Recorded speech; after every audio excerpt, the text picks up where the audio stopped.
Welcome, everyone. Good evening to welcome to the 6th annual DC Jazz Leaders in Service Awards. Thank you all for being here. Give yourselves a round of applause. Now, the Capitol Hill Jazz Foundation has some markers that are most important, especially when we're talking about education. The Capitol Hill Jazz Foundation envisions a city where students learn of Washington's jazz history and enjoy many opportunities to perform, including if you were here across the street last year at the Capitol Hill Jazz Fest, okay? Dedicated jazz performers and educators earn a living, and jazz becomes an integral part of Washington's cultural scene. This is very important, as we have to maintain that this is one of the birthplaces of jazz in the country and one of the few places that is still keeping it strong, and education is important and necessary in order to pass the torch to the next generation. Let's give it a round of applause for the youth.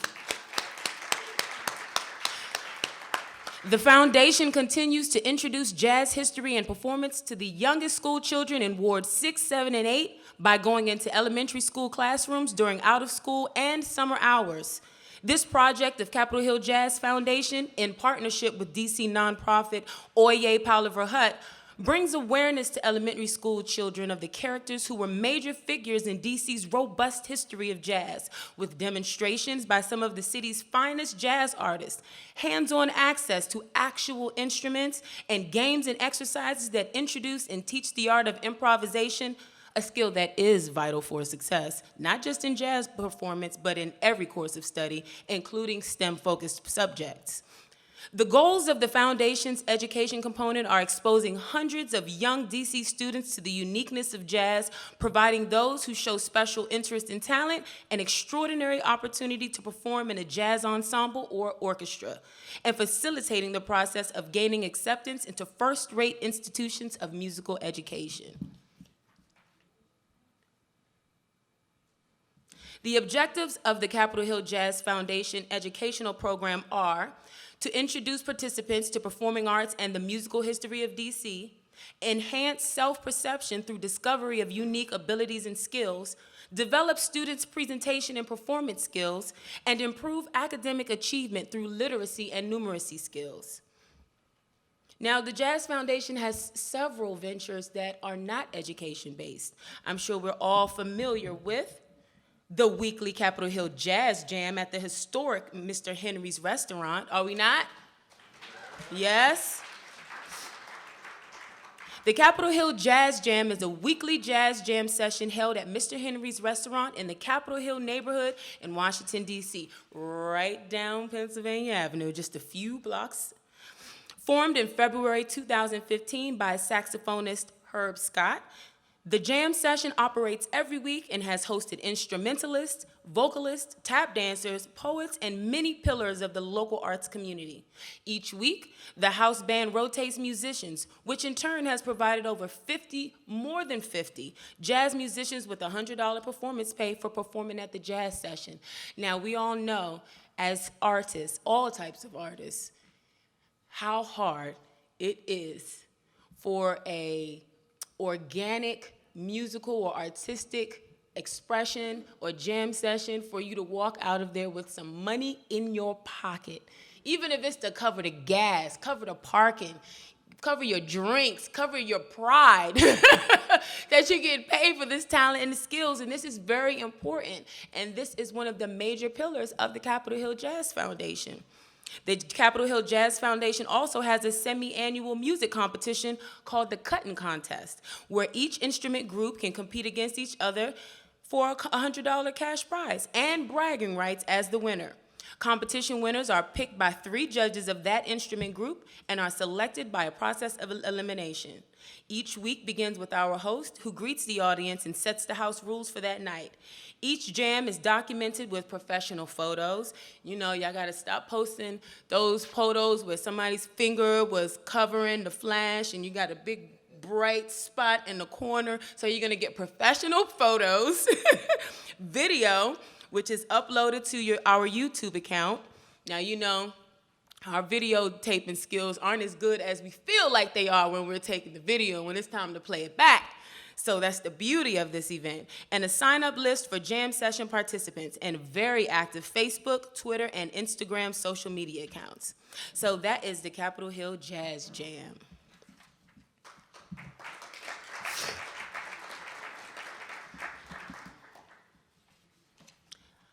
Another one of our youth-focused events programs is the Junior Jazz Ensemble. The Junior Jazz Ensemble / Orchestra is a new program of the foundation that will be comprised of 6th through 8th graders and 9th through 12th graders. Beginning in the fall, Capitol Hill Jazz Foundation will host a 12-week program consisting of individual lessons in 8 instrument categories: saxophone and woodwind, trumpet, trombone and lower brass, piano, bass and strings, guitar, drums and percussion, and vocal quartet. Ensemble rehearsal will occur simultaneously to the individual lessons, concluding with a concert showcasing the students' development. The classes will be led by DC public and public charter school teachers and local college professors and will take place after school 2 hours each week for each respective class and instrument. Capitol Hill Jazz Foundation's objective in this project is to match the rich resource of Washington's large jazz performing community to the interests of students from elementary through high school in learning to appreciate and play the most adventurous, inventive, and expressive musical genre, jazz. Capitol Hill Jazz Foundation also puts on a music masterclass series. The greatest challenge for music students aiming to secure advanced musical education and training is the audition process. Since every institution of higher learning in music requires one, the audition cannot help but be a make or break moment for students that can propel them forward, but can also deter up-and-coming musicians with enormous potential from progressing beyond high school if they are not successful in the audition process.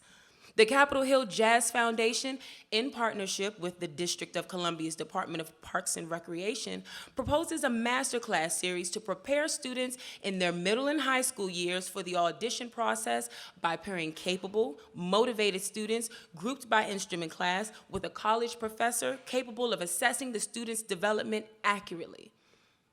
Now, it is important that we expose our youth to the arts, but we also want to keep it real with these students. So having a real academic and foundational review-based assessment of youth talent will help to transition to where they want to put their musical development. Should they go on and pursue this professionally or just keep it as a hobby? And that's okay too. The program will run for 7 weeks to account for the jazz instrumental groupings: trumpet, trombone, saxophone, piano, bass guitar, drums, and voice. Each masterclass will be led by college professors who will assess the students' technical ability and guide each one on specific steps needed to prepare for a confident, capable audition performance. So, you know, the Capitol Hill Jazz Foundation is really behind a lot of great and amazing programs that are aimed to encourage our youth, educate our youth, give real-world applicable skills and transferable skills for our youth, and then also have a place for our current professional jazz and musicians to be able to earn a living, continue to play the music that we all love, and keep DC a jazz town. So let's give a round of applause for the Capitol Hill Jazz Foundation.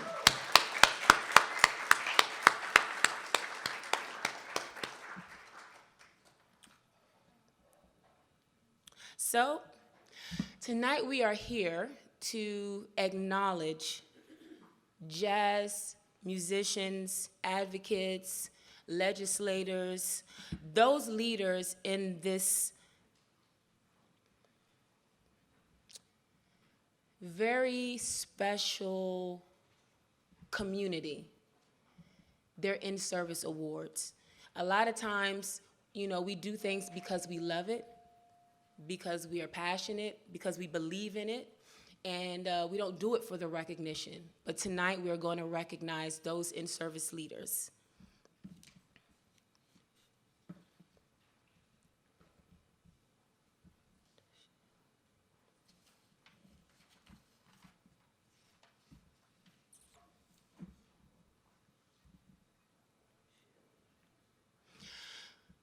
So first, the chair of Howard University's music department, Carroll Dashiell. Carroll Dashiell is a native of Washington, D.C., a graduate of Howard University with citations in Who's Who in Music and Downbeat magazine. Carroll has been recognized for excellence in the music industry as a bassist, musical director, conductor, composer, arranger, and also as an educator.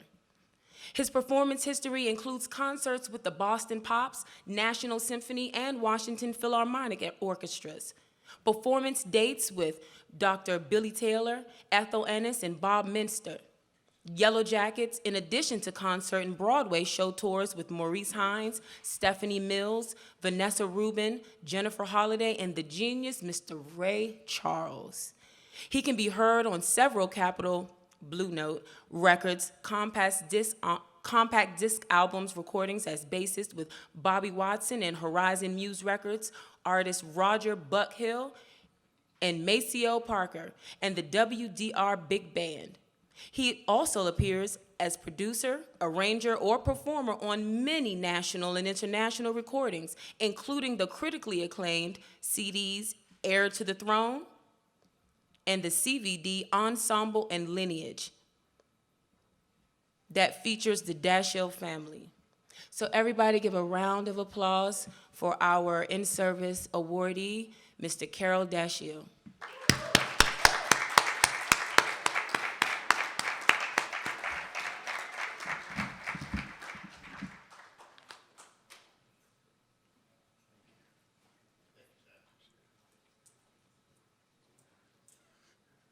That's Wes Biles up here telling me to take my time, but he knows I'm old, so that's all I can do. I'd like to thank everyone, particularly the foundation, for this incredible award, very much of a surprise, and I'd like to acknowledge all of the other recipients this evening because we are in this room with jazz royalty and artistic royalty. I'd like to send a special thank you out to my wife, Rhonda, because without her, I wouldn't be here. And she tells me where I'm supposed to go, when I'm supposed to go, and how I'm supposed to get there. And I always like to speak of our children, and I think some of us might know them a little bit. Cameron, our oldest, CV, our second, and Christy, I call her baby girl, and Christian, our youngest. And I always introduce them by saying I know their mother very well. And this is a very, very special honor for me. I left D.C., I guess maybe 35 years ago, and traveled to North Carolina, and just recently accepted the position back here at Howard University as the chair of the music department, and I'm ecstatic to be home. And I want to say that as much as this is somewhat of the culmination of a career, I want to say being back home, I look at it as being the beginning again. So thank you very much. Very honored to accept this. Thank you.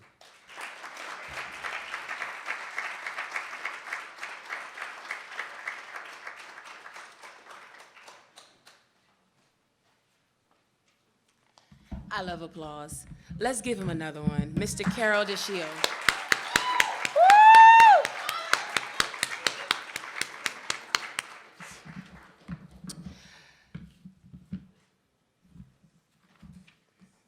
Moving to our next lovely honoree,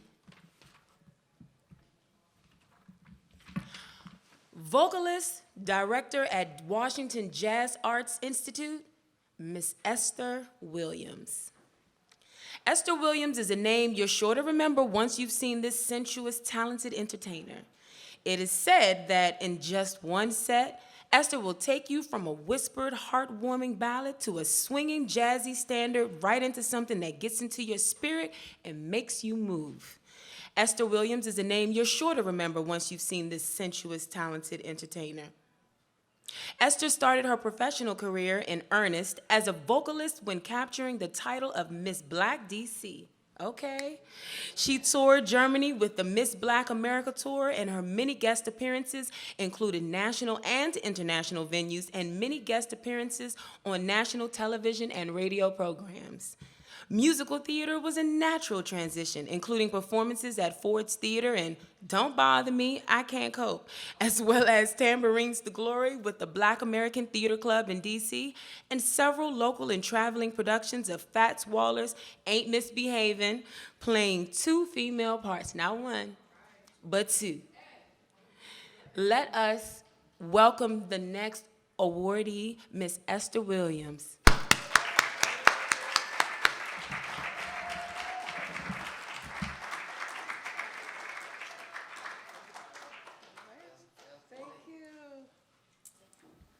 Thank you so much. This is wonderful, and the picture is before I cut my locks, and it was a few years ago. I really don't know what to say except that I bought into teaching our young people and giving them the opportunities that a lot of young people don't get. When Dave Yarborough and I started the Washington Jazz Arts Institute 25 years ago, we knew that it needed to be free to level the playing field. People of means can afford to get lessons from a Dave Yarborough or a Wes Biles or a James King, but mostly, a lot of our diamonds are young people who do not have the means. So the Washington Jazz Arts Institute for 25 years has had programming that is free to our students. The ages right now are 12 to 21. We had a program that we conducted several years ago called We Jam, WEEJAM, and it is for younger folks between the ages of 6 and 12. So we can get them started and they can move into programs like ours. I guess the reason I am getting this award, I'm only guessing, is because we've been doing it for a while. I'm the one who pays the bills at the Washington Jazz Arts Institute. And we spend a lot of time looking for grants and doing the kind of things that you need to do to keep your programs free. I noticed that they cut down my bio. Yeah, you did. But I will only say that because the rest of my bio listed a lot of what we've been doing with the young people and the musicians who I've worked with around the area. This area is ripe with musicians and music and what happens in this place. So I thank you, Foundation, Herb Scott, all of you for honoring me today. Thank you.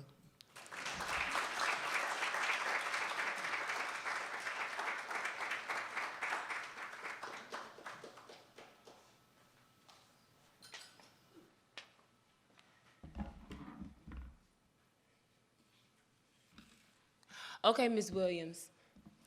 I read, I don't write. But guess what? But guess what? A diverse performer with an extensive repertoire in jazz, R&B, pop, spiritual, and gospel, Esther carved her niche and enjoyed working and recording with many artists, including Davy Yarborough, Sir Roland Hanna, Bobby Felder, Buck Hill, and Keita Betts. Esther landed a recording contract with Friends and Company Records after a producer heard her vocals she had recorded for others. She recorded 2 successful dance albums for Friends and another successful album for RCA Records. Beautiful Friendship was released in 2004 by Esther and saxophonist Davy Yarborough to great reviews. Great reviews. She can be heard on the CDs Jazz at People's Church, A New Experience, Christmas Jazz at People's Church, and Amazing Grace with band leader Bobby Felder. Did y'all know she opened up for the Temptations? At the Savoy in New York City. And Peaches and Herb at Baltimore's Harbor Place. Why they cut your bio? Esther performs regularly at the East Coast Jazz Festival and has performed for the Chesapeake Jazz Society, Live Music Now, and the Mid-Atlantic Jazz Showcase in New York with David Yarborough. She has been a guest performer at the annual Kennedy Center Kwanzaa celebration and on the Kennedy Center's Millennium Stage. Come on, Miss Williams. Esther sings with the Voices of People's Gospel Choir at People's Church in D.C. and is a regular performer in their Jazz Vesper series. Esther and her choir perform with gospel artist Larnell James. Let's give another round of applause.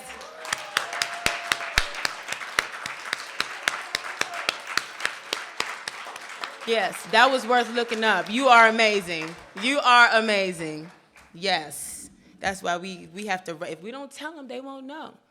You know, I'm an award-winning voiceover artist. Leslie Olabisi. Did I even introduce? I didn't even tell y'all no, I'm just playing. I didn't even tell you. Good evening, everybody. Let's start over.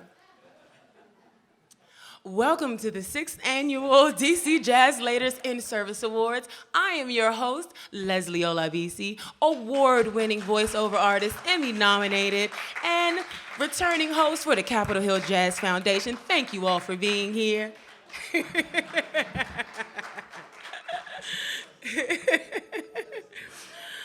Oh. And we are continuing on to our fellow honorees to, oh, here we go. Oh man, the illustrious bassist, Mr. Wes Biles. Born in Nashville, Tennessee, Wes began studying violin and drums at the age of 8 and began playing tuba and upright bass in junior high school.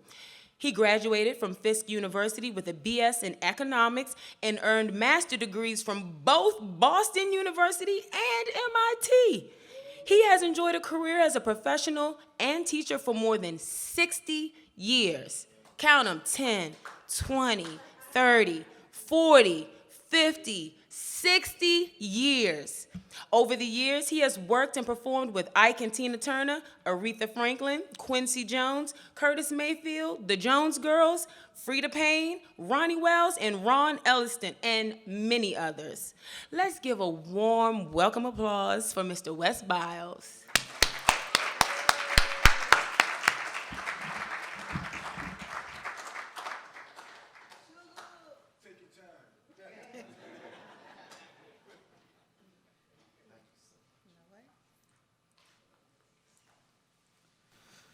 Well, I'm glad they cut my bio down because I don't want y'all to know I'm the bass player with Jimmy Castor and this tune Troglodytes.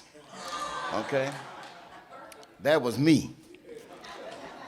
So when you get these kinds of recognitions, what else can you say but, yo, y'all, this is dream come true. I have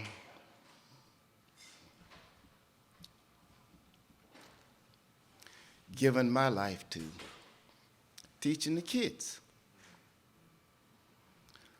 Of all the many interviews I've had, The one question that I just can't wait till they ask me is, what do you have to say to any aspiring musicians out there? And my answer is simple. Teach somebody something. And as proof of that, I've had in this room students that I have saw for the first time that walked into the classroom like this. Because unlike athletics, music is very, very competitive. You got a kid sitting here on this stand, and the kid sitting next to him, deep, beep, beep, beep. But in the end, you come out with a Ben Williams. You come out with a Herb Scott. Had him in the 9th grade. Look at him now.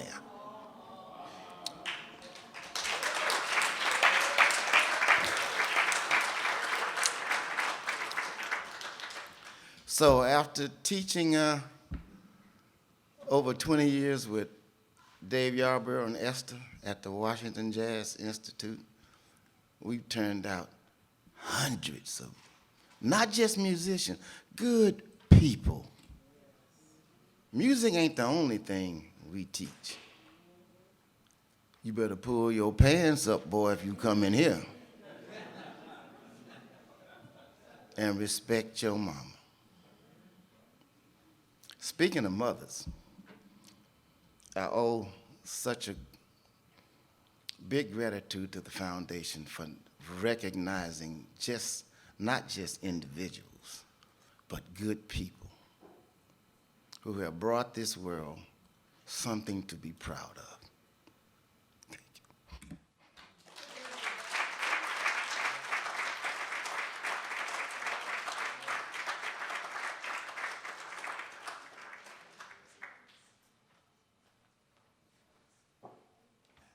I love teachers. Teachers don't get the respect that they deserve. We wouldn't know anything if it wasn't for a teacher who taught us, inspired us, stepped in when your mom didn't want to hear anything about you playing an instrument and they just wanted you to do your math and your reading. What is it, reading, writing, and arithmetic? They didn't want to hear anything about a saxophone or modeling or singing. They didn't want to hear that, but your teachers said, it's okay, come on here after school and you can play in the classroom. You don't have enough instruments, we'll get some donated for you. That's what teachers do. I love teachers. Let's give a round of applause for the teachers in this room.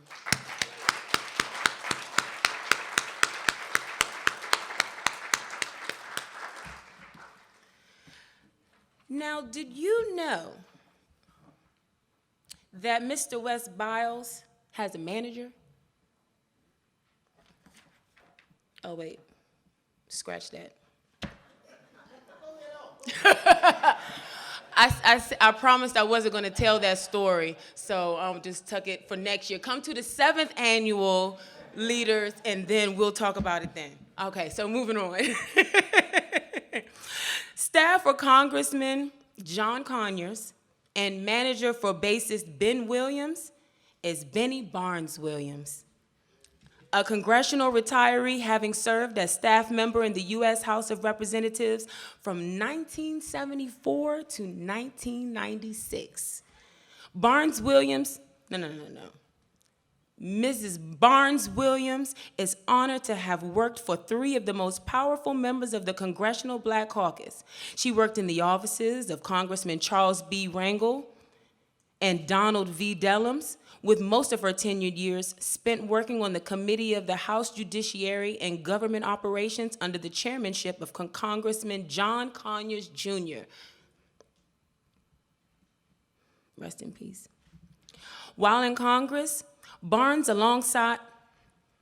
Ms. Barnes, alongside her co-staffers, assisted with the passage of a few historical pieces of legislation led by Conyers. You know, just a few historical pieces.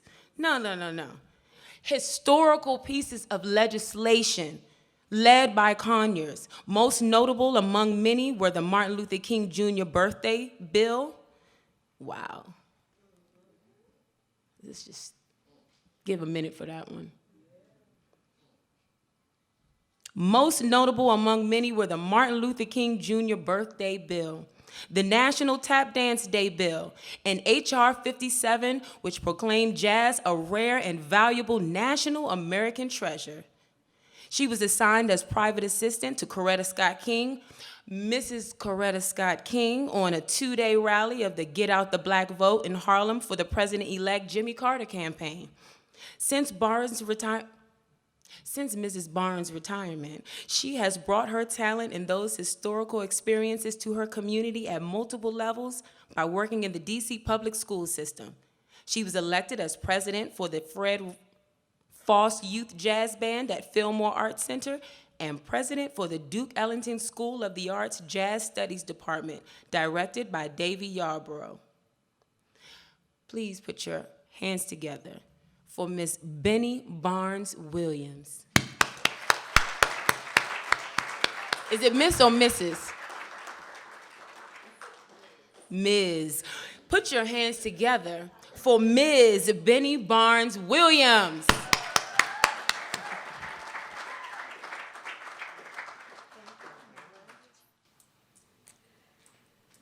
Good evening. This is, oh, all right. Can you hear me now? Yes. Thank you so much. This is very special for me. I would say my first award. And I'm not going to tell you how many years, but so I'm greatly appreciated for being invited here. Herb Scott called me a couple of weeks ago, and we chatted for not 5 minutes, but quite a while, and sort of reminisced over some past times when, when I first met Herb. I believe he was maybe 15 years old. I was already working with youth at the Fred Foss, with the Fred Foss Band at Fillmore Arts Center. Prior to that, working on the Hill in Conyers, one of the prerequisites was you got to dig some jazz. And I've always loved music, but my stack was pretty R&B. And although I did have jazz pieces, I had to sit and listen. That was part of the end of the day to get through the legislation that, you know, we worked on. And so I started digging it. And lo and behold, when I had Ben Williams, he's here, Conyers always had a bass in his office in the corner. I don't know if you've ever visited his office before. And this bass sat in the corner, and I said, you know, why don't you play it sometimes, since you want me to dig the jazz? And he said, oh, you know, maybe one day. So my son was in there, 2 years old, just plucking around, and I think somehow it resonated with him. And though he claims that he really wanted to choose a guitar as his instrument, he signed up for a strings class at Fillmore Arts Center and ended up playing this big instrument that he thought was a guitar. And he said, I'll take the big one over there.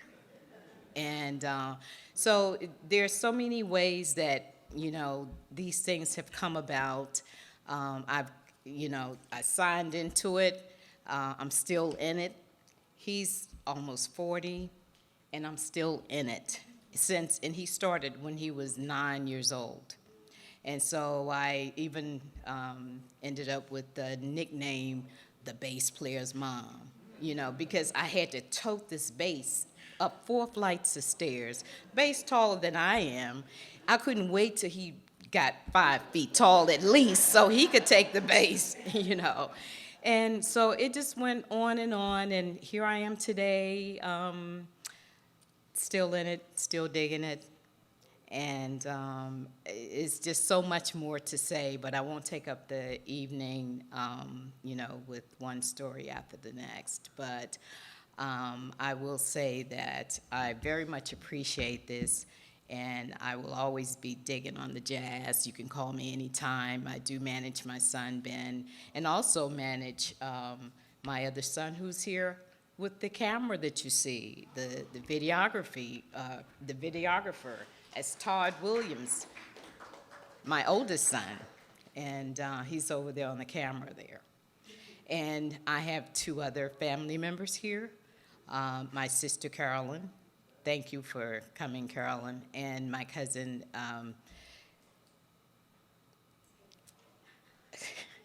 look, sometimes you get a senior moment.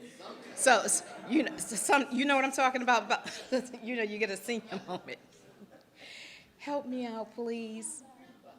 Kimba Barnes, how could I forget that? And she's like a daughter. By the way, she's a dancer, so, if you come to a Barnes family reunion, you're gonna be well entertained, trust me. And so we do it all. Thank you again. Thanks for having me, sir.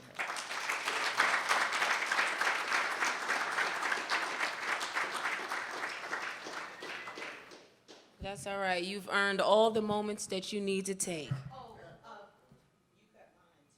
How do I keep getting the blame for the copywriter? Do I look like I make programs?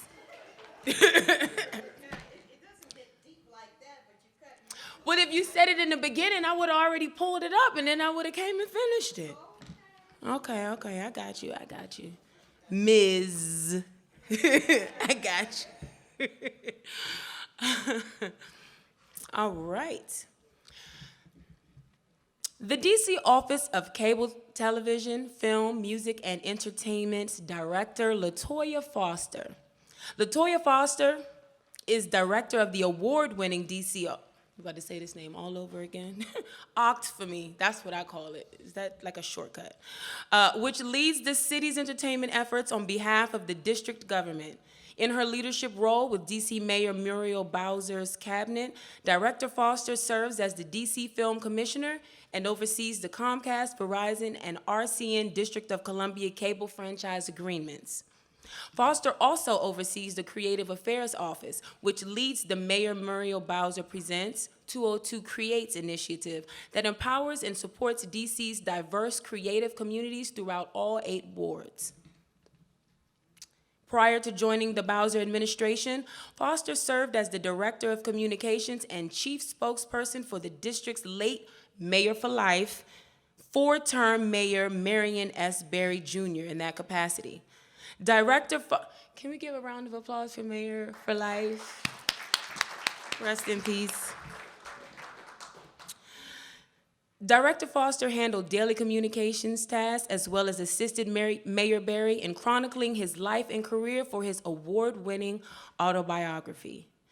Now, Director Foster could not be with us today, so here to accept the award on her behalf is CEO, founder, and owner of the Minor Football League, the nation's only professional minor football league, Dr. Richard Miles.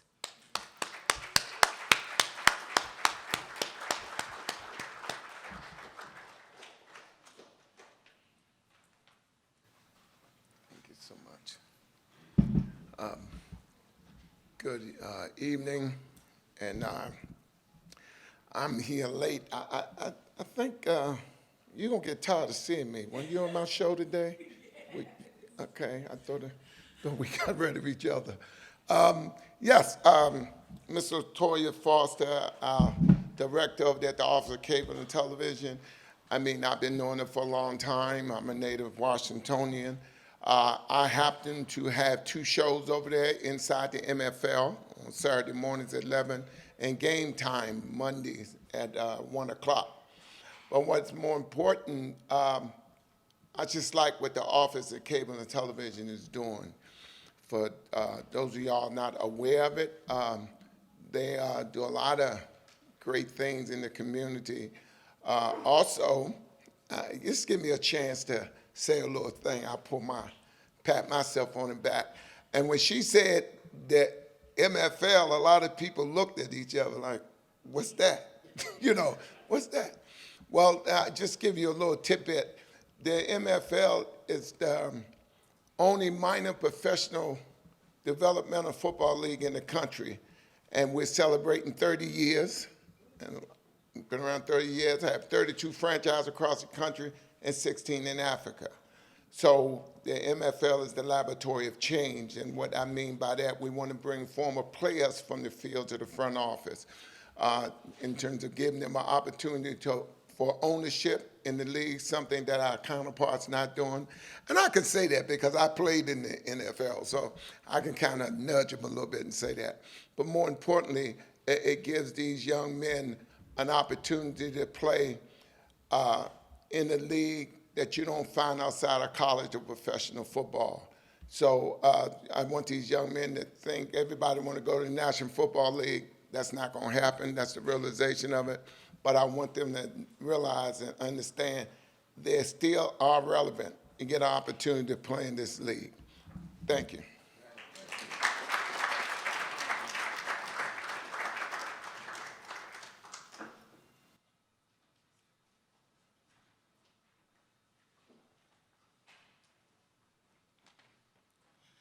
Repeat after me. Advocacy. Advocacy. Advocacy. Okay, so let's talk a little bit about advocacy. We have the DC Jazz Lobby.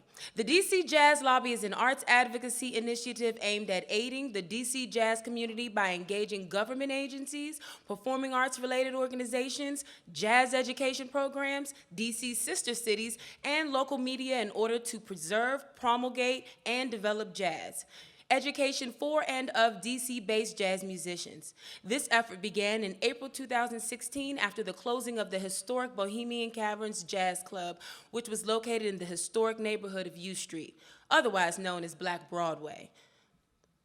Some of the accomplishments of the DC Jazz Lobby include CER 21-0190, Jazz Appreciation Month and International Jazz Day Ceremonial Recognition Resolution of 2016. This bill marked the official recognition of April as Jazz Appreciation Month and April 30th as International Jazz Day. It also defined DC's role as the global host city for International Jazz Day 2016.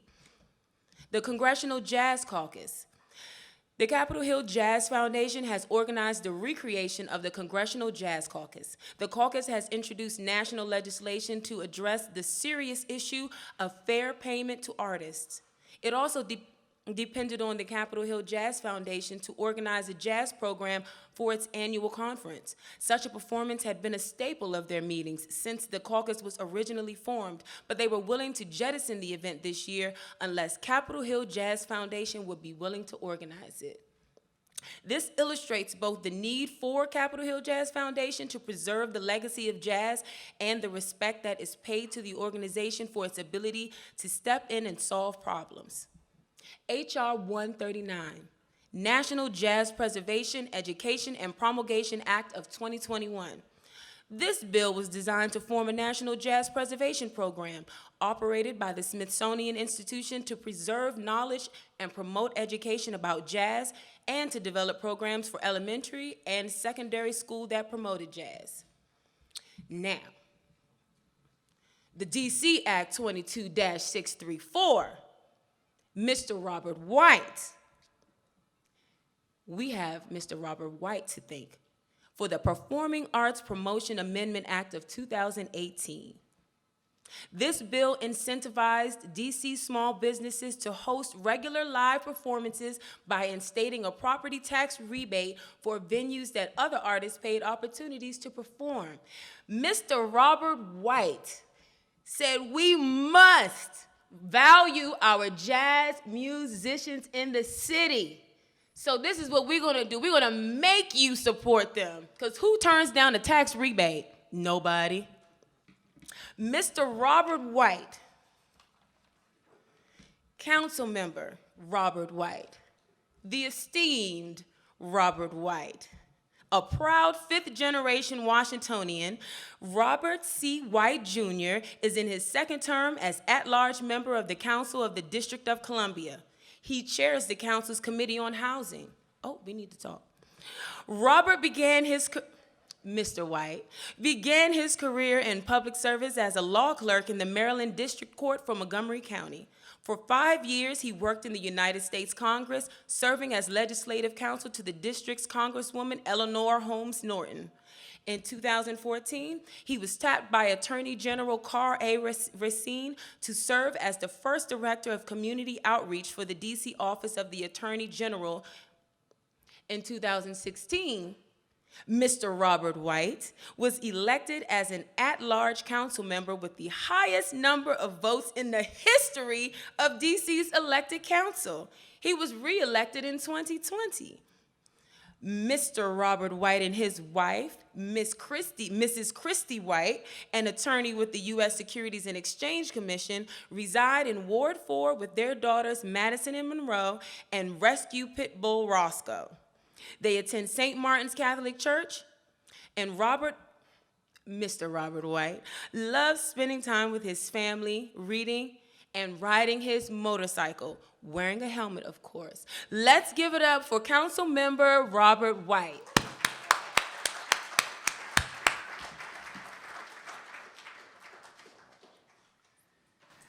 I gotta say, I'm very honored. Most of the time, the people working to make progress are not the people being recognized because they're busy doing the work. Folks say often, God don't make mistakes. Now, that's not a truth I want to contradict, but, earmuffs, God, I was supposed to be a musician. God forgot to sprinkle a little bit of talent in there. So, when you don't have the voice, and you can't play the instrument and you still want to play your part, then you listen to the people who know what they're talking about.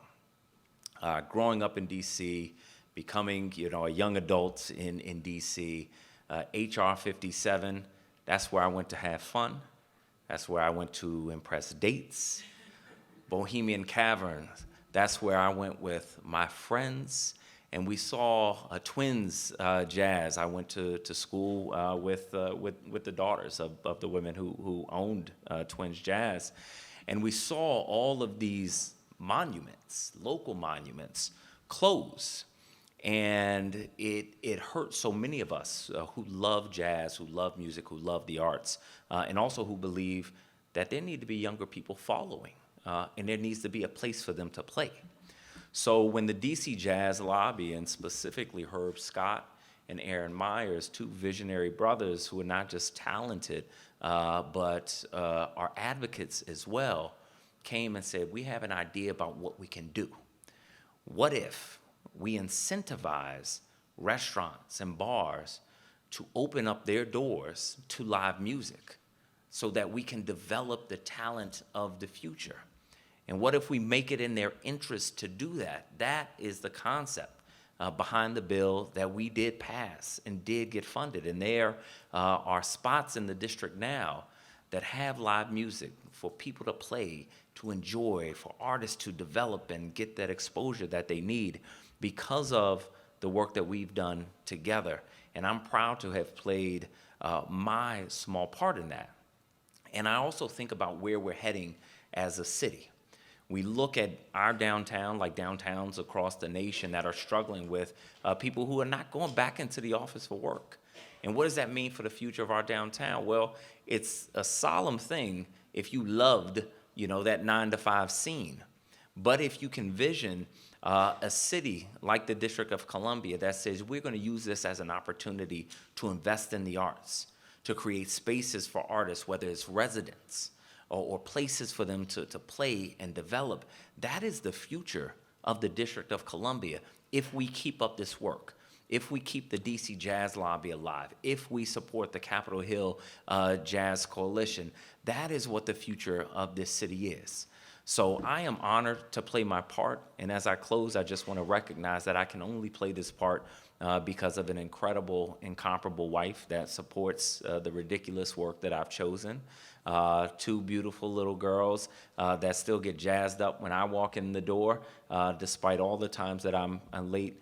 And because of the staff, the team members represented by Andre Strickland, who's here this evening, but many just really talented, passionate people who do this work with me. And without them and without my family, I wouldn't be able to receive this honor. And without the work and advocacy of Herb Scott and Aaron Myers, we as a city wouldn't be where we are today. So I'm grateful for this, and I share this award with you brothers and with my family and with my team that are doing this work. Thank you.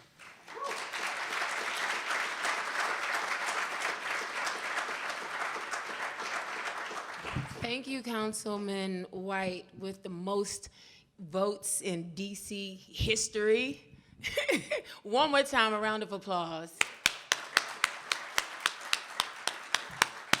Thank you all so much for being here and welcoming and celebrating our honorees. If I could have all of our honorees just stand up so we can just give you all one last round of applause and acknowledgement. You're getting your flowers today.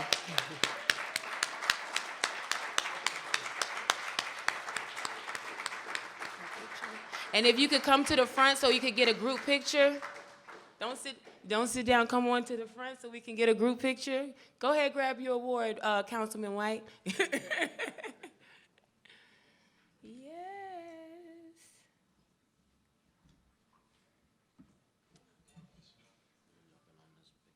Mm-hmm.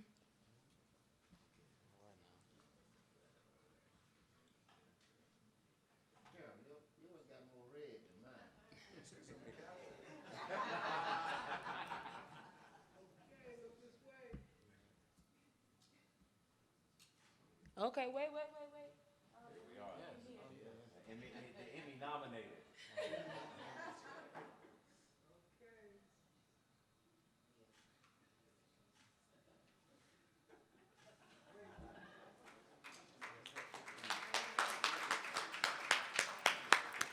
Thank you all. And now, let's have a few remarks from some of our board members. First, I would like to call up Mr. David Weiner.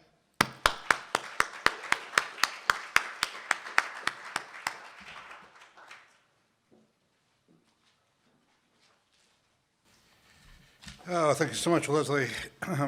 And thank you all. Thanks so much for your attendance, your support, and your friendship.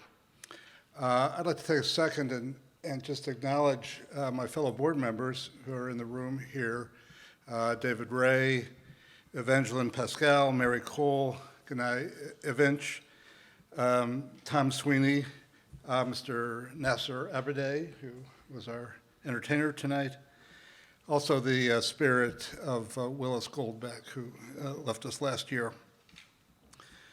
My route to the board was easy. I was invited to join the board, but I think it came in. It's similar to a story that's told about a lot of owners of baseball teams, that they did that. They bought baseball teams simply because they wanted to be in the same room with baseball players, and that was the way to get there.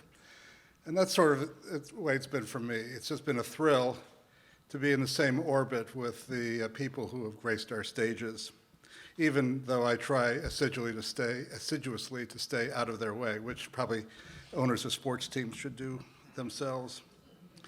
That rationale may have gotten me to onto the board, but having alighted there, my fellow board members and I have really understand that our role is to do everything that we can to bring to reality the dreams of our founder and executive director, Herb Scott. And that's a challenge, because Herb is a big thinker. He brings to mind the words of a couple of famous quotes, one by the architect Daniel Burnham, who said, "Make no small plans. They have no magic to stir the blood." Another is by JFK, oft repeated to the point of probably being a cliche, but still very meaningful, which is that we choose to do these things not because they're easy, but because they're hard. And that is what confronts us. It is hard to marshal the resources that are necessary to fill these fulfill these dreams. But we're here to do this, and even though we have a long way to go, we are going there, and we're going to get there. And that spirit, I congratulate tonight the people who won this award. It's terrific to be in the same space with you. And thank you for your appreciations and for your words of support for what we were trying to do, and also in the spirit of trying to fulfill the dreams that, that Herb, and by extension the rest of us, have. To those words that I just quoted, I'd like to add a kind of line of my own, which not to try to achieve a rhetorical immortality, that's not going to happen, but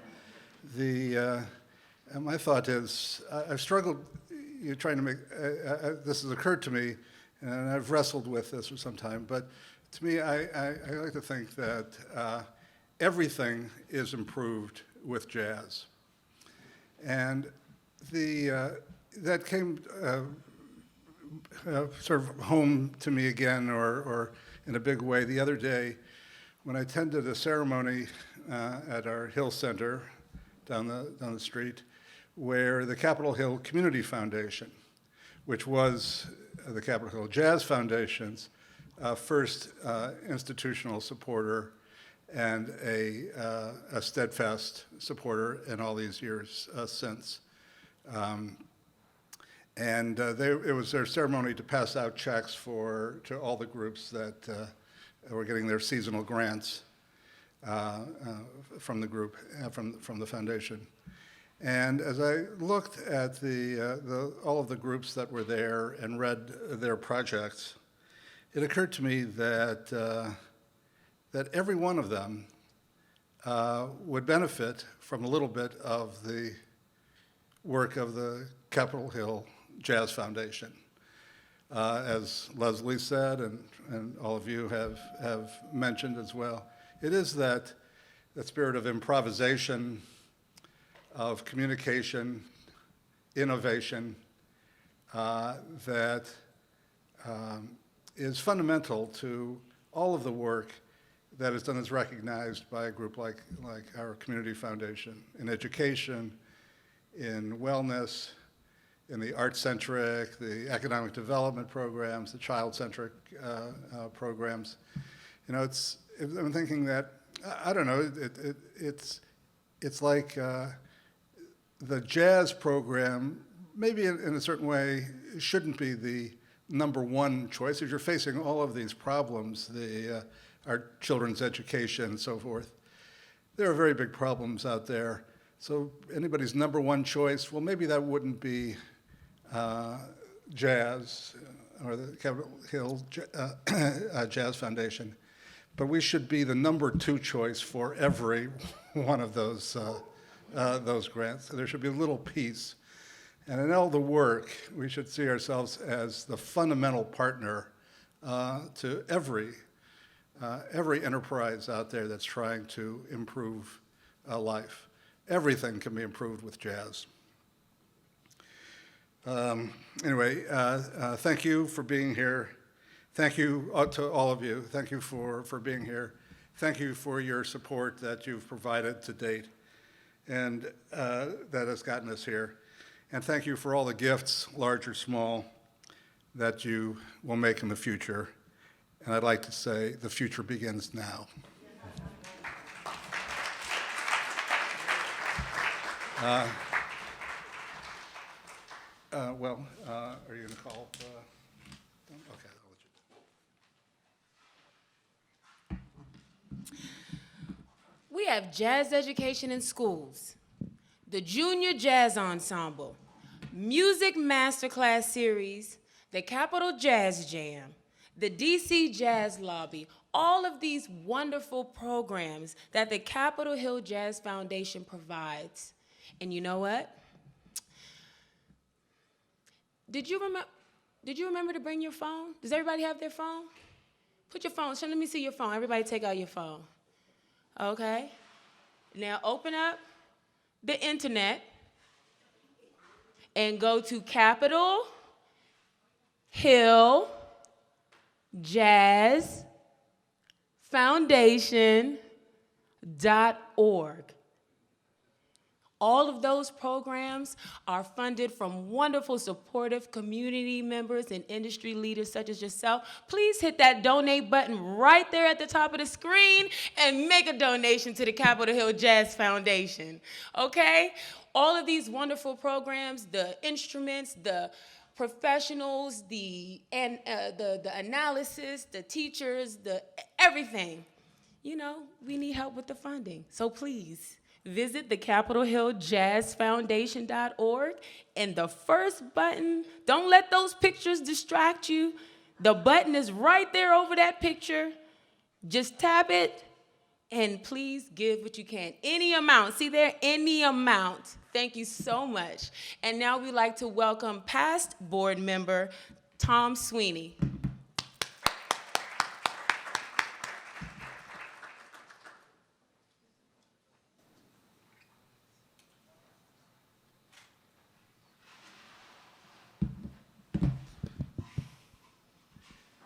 Yes, I'm not a current board member.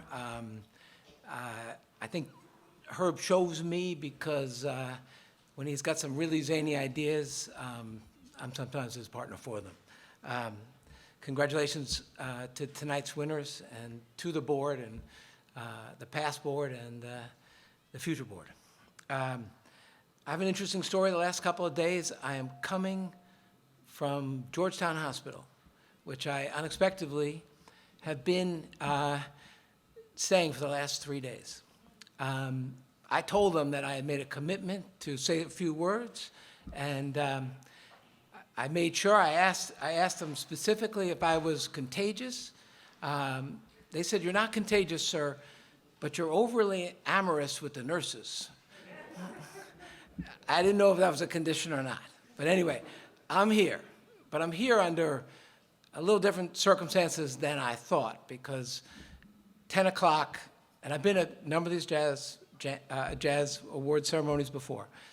9 o'clock, 10 o'clock, I have a couple of glasses of wine in me, and I'm free-flowing. Based on my antibiotic regimen, I am not allowed to drink. So if I don't make any sense, that's the reason.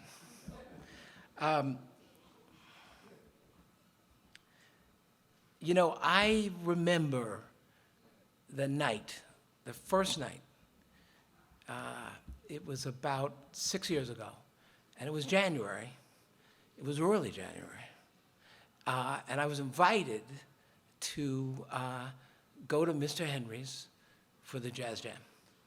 And I remember going into Mr. Henry's, and it was really dead downstairs. It was cold outside, and I walked up those stairs. I was like in a different world. Peace, love, the feeling, the groove, the music. Everybody being nice to each other. Everybody being accepting. Everybody being cordial. Everybody being social. You could feel it. It was palpable. So when I think, no politics, but when I think what happened 2 years later, and those 4 blocks away, I think that the difference is so great. The answer is so much. With what the Jazz Jam, I met Herb and I met Allyn, and I was impressed.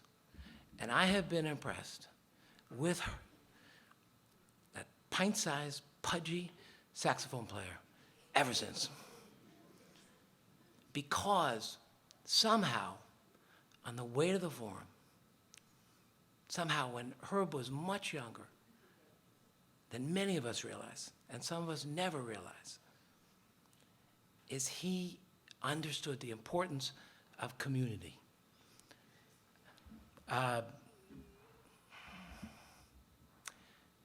The saint, whose name I am forgetting right now, Mother Teresa, she said, apparently, the problem with this world is that we make the circle of family too small.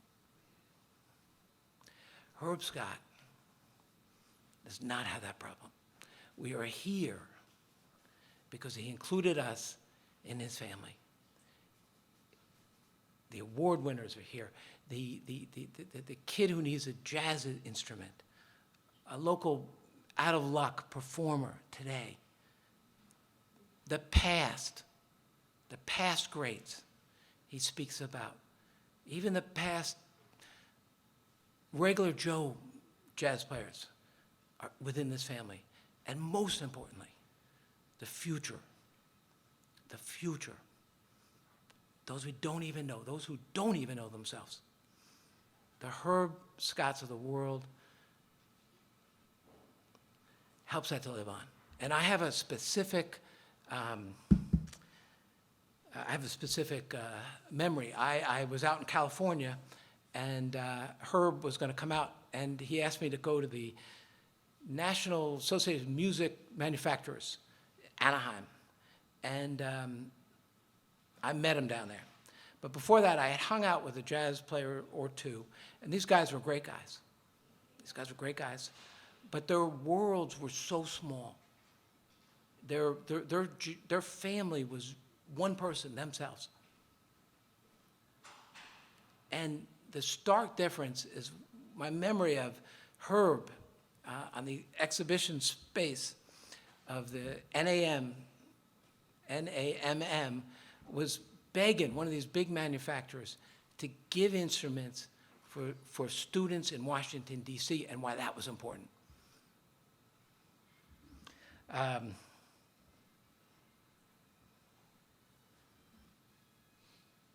So we have always needed, and we will always need, the Herb Scotts. We will always need the Herb Scotts. And our job, and as David said, is how do we support them? How do we celebrate and return the favor of him including us in his family? I'm going to speak real quickly about this too. Is that, to me, the dirty little secret as well is that Herb has given so much. I'm afraid that if he was more selfish, maybe he'd be a little further along in his jazz career, maybe materialistically or otherwise. And it's incumbent upon us. It's incumbent upon us to not let that narrative be true. We must support these endeavors. We must push ourselves.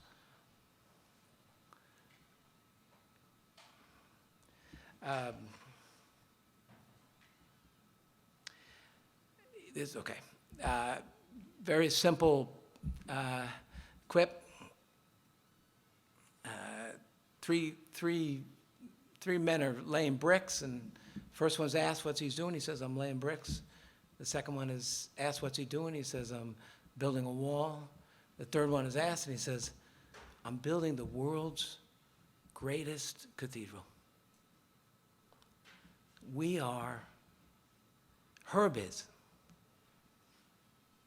building something beautiful. And I think that we should really be serious about figuring out how we can support this young man, his endeavors. And I'll end with this. It took a team to get me out of the hospital today by 5 o'clock. And they knew that I was speaking. And they asked me what was the organization I was speaking for. And I was going to launch into, well, it's a jazz organization that supports the DC. I was going to get very technical. And I thought about it, and I thought about it, and I said, the organization? To save the world. So let's help. We're in the right geography. We're in the right time, the right moment. So let's do it. Thank you.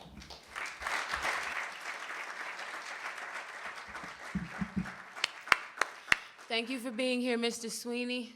Don't pass out in the back now. Somebody give him a chair. Okay. So, just in case, CapitolHillJazzFoundation.org is too long to type. Oh, you got a typo or something? Everybody have their program? Everybody has a program? If you look on the back of the program and you take your camera and you go like that, and then you can just get straight to the site, just like that. So please take these programs with you home in case, you can't do it right now. Please hold on to the program. But again, we do truly thank you all for being here, celebrating and honoring our In-Service Award recipients. And now for final words from, last but certainly not least, apparently the man who's going to change the world, one instrument musician at a time, the executive director for the Capitol Hill Jazz Foundation, Mr. Herb Scott.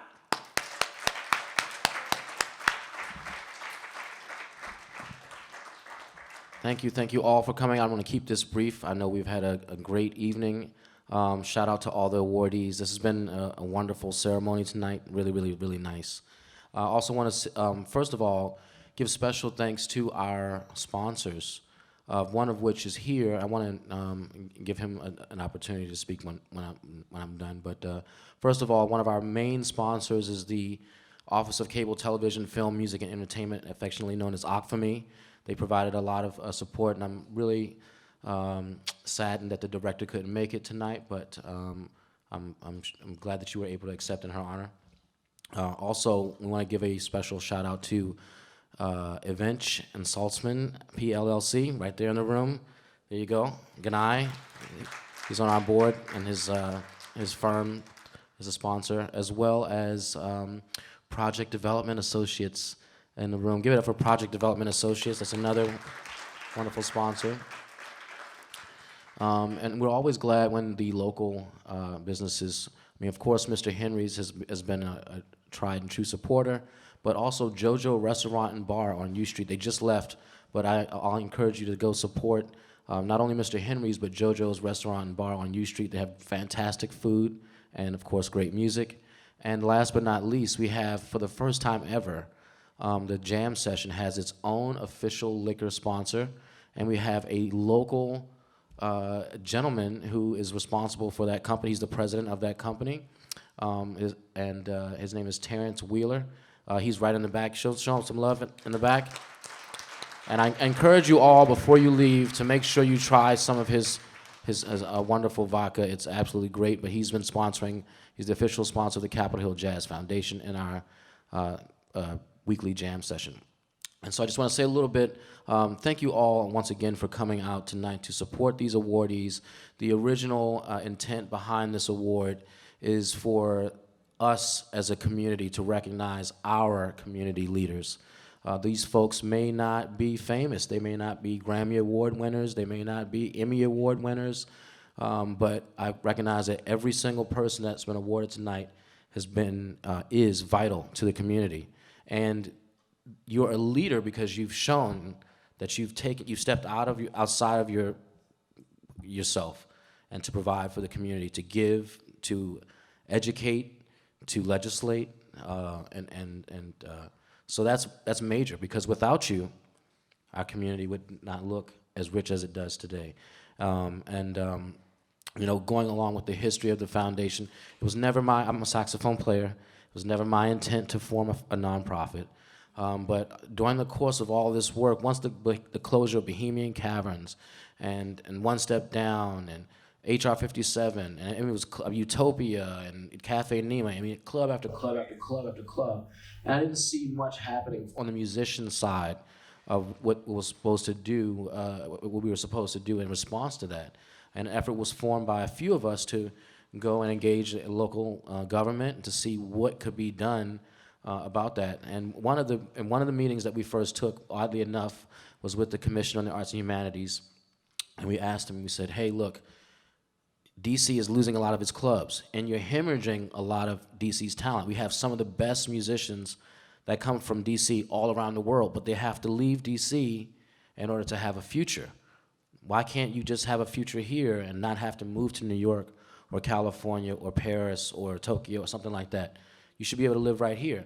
And they said, oh, well, we give money to DC Jazz Fest. And I said, well, and that was in 2016. I said, well, DC Jazz Fest currently is only operating once a year, like once, 2 weeks out of the year.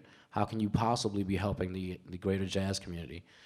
Now they've stepped up and have been providing more support, but still there is no dedicated space. The commission can't be biased and provide jazz-specific grants. It just doesn't, they can't go start to break it down by genre, by genre, by genre.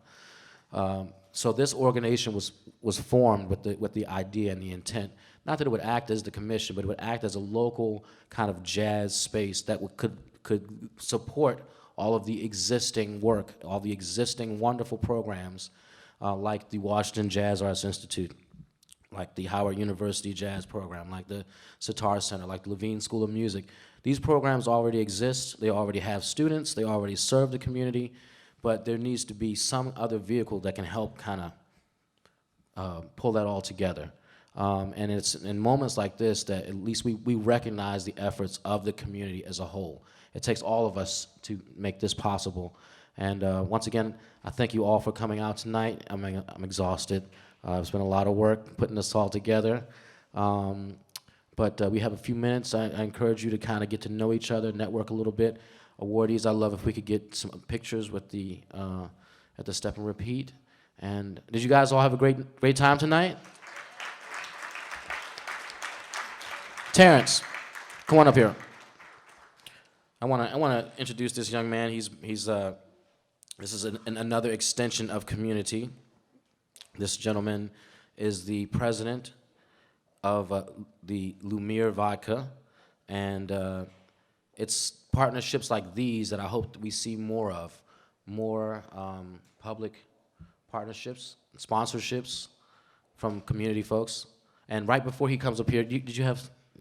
I just wanted to say, for the non-mechanical among us, here's an old-fashioned check. Okay, thank you. And I hope those are still good. Yes. And Madam Maestro, thank you. You are a great leap forward for womankind. All right. Give it up for Leslie Olabisi, everybody. Put your hands together for Terrence Wheeler with Lumiere Vodka. I'm gonna introduce. Hey, good evening, everybody. I want to thank you guys so much for giving Lumiere the opportunity to be out at this event. We're ecstatic to be an official sponsor of the Capitol Hill Jazz Foundation. A little bit about me. I am from Columbia, Maryland, and I live in the DC area. Attended Hampton University and also received my master's from the DC Art American University. And Lumiere has done well. I founded it in 2017, and it took me five long years of development. Pitched about 150 times, got told no 150 times, and on my 151st try, I got a yes. And I never looked back. Thank you. And I never looked back and pounded the pavement, spoke to every store I possibly could in the state of Maryland and across DC, and now Lumiere is in over 160 locations. It's one of the fastest growing brands in Maryland and DC, and being around people like you and sowing into good causes is something that we are very, very excited about. I want to thank you guys just so much for being able to taste the product embrace it, and I hope you guys will, flip that info card on the back. There, I have a store finder on the back of it. We're in stores all over DC and Maryland. If you scan that QR code, it's a store finder. We try to make it easy on our website for you to find our stores and our locations, and I hope you'll support us. Thank you so much.